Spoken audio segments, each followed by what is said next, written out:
Hello बच्चों, let's read the question. In the circuit shown below, the readings of the voltmeters and the ammeters will be, here A is V2 is greater than V1 and I1 is greater than I2, B V2 is greater than V1 and I1 is equals I2, C V1 equals V2 and I1 is greater than I2, D V1 equals V2 and I1 equals I2. Now to answer this question, first we will discuss here key concept, and here the key concept will be resistance of voltmeter and ammeter. तो जब हम बात करते हैं यहाँ पे voltmeter और ammeter की, उस पर्टिकुलर केस में वोल्टमीटर का यूज हम करते हैं किसी भी रेजिस्टेंस या हमारे पास जो भी इक्विपमेंट गिवन होता है उसके अक्रॉस वोल्टेज ड्रॉप को फाइंड आउट करने के लिए। और आइडियली हम ये मान के चलते हैं कि जो भी हमारे पास वोल्ट मीटर यूज किया जाता है उसका जो रेजिस्टेंस होता है it is given as infinity, ये हमारे पास इन्फिनिटी के बराबर होता है। और साथ में हमें ये भी याद रखना है जो भी वोल्ट मीटर होता है इसका कनेक्शन हम यहाँ पे पैरेलल में बनाते हैं अक्रॉस द गिवन टर्मिनल और रेजिस्टेंस। साथ में अगर हम बात करें यहाँ पे अमीटर की, तो जो अमीटर होता है इसका जो रेजिस्टेंस होता है ये 0 के बराबर होता है। इसको हम यहाँ पे सीरीज में कनेक्ट करते हैं और इसका यूज हम करते हैं जो भी हमारे पास सर्किट में करंट फ्लो होती है उसको फाइंड आउट करने के लिए। नाउ यहाँ पे अकॉर्डिंग टू द क्वेश्चन अगर हम देखें तो दो सर्किट हमारे पास गिवन है, it is first circuit and this one is the second one.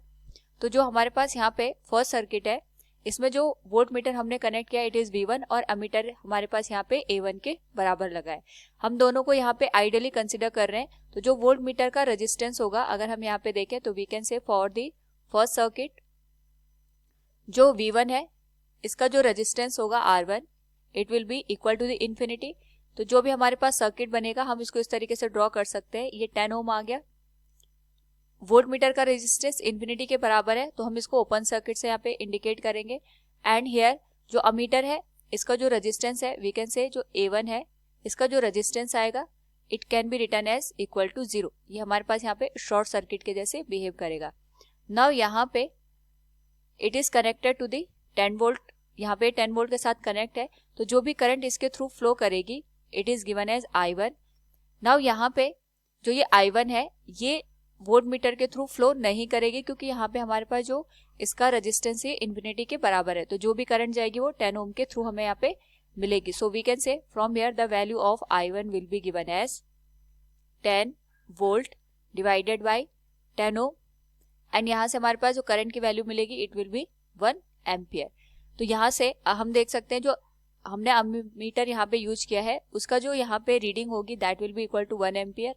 Now यहाँ पे अगर हम वोल्ट मीटर की बात करेंगे तो जो वोल्ट मीटर है इसकी अगर हम रीडिंग देखें ये हमारे पास यहाँ पे वोल्टेज ड्रॉप को इंडिकेट करता है और वोल्टेज ड्रॉप हमारे पास यहाँ पे R1 रेजिस्टेंस जो भी हमने यहाँ पे 10 ओम का लगाया है इसके अक्रॉस जितना हमारे पास वोल्टेज ड्रॉप हो रहा है उसके बराबर ये रीडिंग देगा। That will be equal to 10 into I1 that will be 10 into 1 equals 10 volt. ये आ गया हमारे पास यहाँ पे V1 की वैल्यू। तो अगर हम यहाँ से देखें तो I1 की वैल्यू हमारे पास 1 एम्पियर के बराबर है और V1 की वैल्यू हो जाएगी 10 वोल्ट के बराबर। नाउ यहाँ पे अगर हम सेकंड सर्किट को ऑब्जर्व करें तो सेकंड सर्किट के लिए वी कैन से हियर जो हमारे पास रेजिस्टेंस गिवन है इट इज गिवन एज 100 ओम। यहाँ पे हमने वोल्ट मीटर कनेक्ट किया है। नाउ जो हमने यहाँ पे वोल्ट मीटर कनेक्ट किया है इसका जो रेजिस्टेंस होगा ये इन्फिनिटी के बराबर होगा एंड इसके साथ हमने 10 ओम का सीरीज में रेजिस्टेंस भी कनेक्ट किया हुआ है। And here ammeter is connected जिसका हमने यहाँ पे जो रेजिस्टेंस है 0 के बराबर कंसिडर किया है। Now it is connected to the 10 volt battery.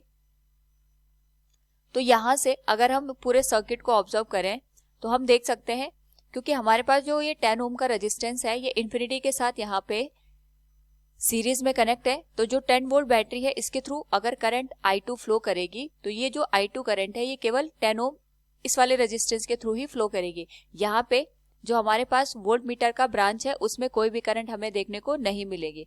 और हम इसको इस तरीके से भी अंडरस्टैंड कर सकते हैं कि 10 ओम का जो रेजिस्टेंस हमने वोल्ट मीटर के साथ लगाया है ये इन्फिनिटी रेजिस्टेंस के साथ ऐड होके हमारे पास यहाँ पे इन्फिनिटी रेजिस्टेंस ही देगा। यानी यहाँ पे जो यानी हमारे पास यहाँ पे जो रेजिस्टेंस की वैल्यू होगी दैट विल बी इन्फिनिटी, और ये पूरी जो ब्रांच है ये ओपन सर्किट के जैसे बिहेव करेगी। तो जो भी करंट है हमारे पास ये 10 ओम के थ्रू यहाँ पे फ्लो करेगी। तो यहाँ से we can find out the value of I2 that will be given as 10 volt divided by 10 ohm, it is given as 1 ampere. यानी हमारे पास जो अमीटर हमने लगाया है A2, it will give the reading of the 1 ampere.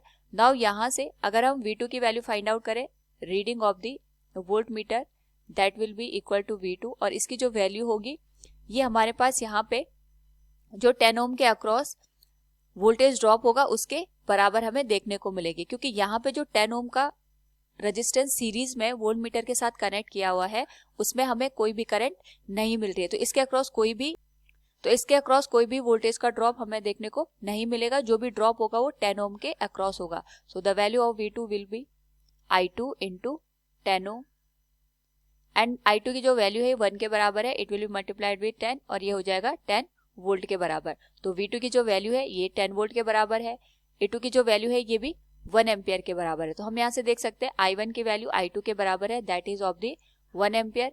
V1 की value V2 के बराबर है, that is of the 10 volt. So अगर हम यहाँ से क्वेश्चन को देखें, we can say here in the circuit shown below the readings of the voltmeter and ammeter will be V1 equals V2 and I1 equals I2. Option D will be the correct one. Hope all you understood it. Thank you and best of luck.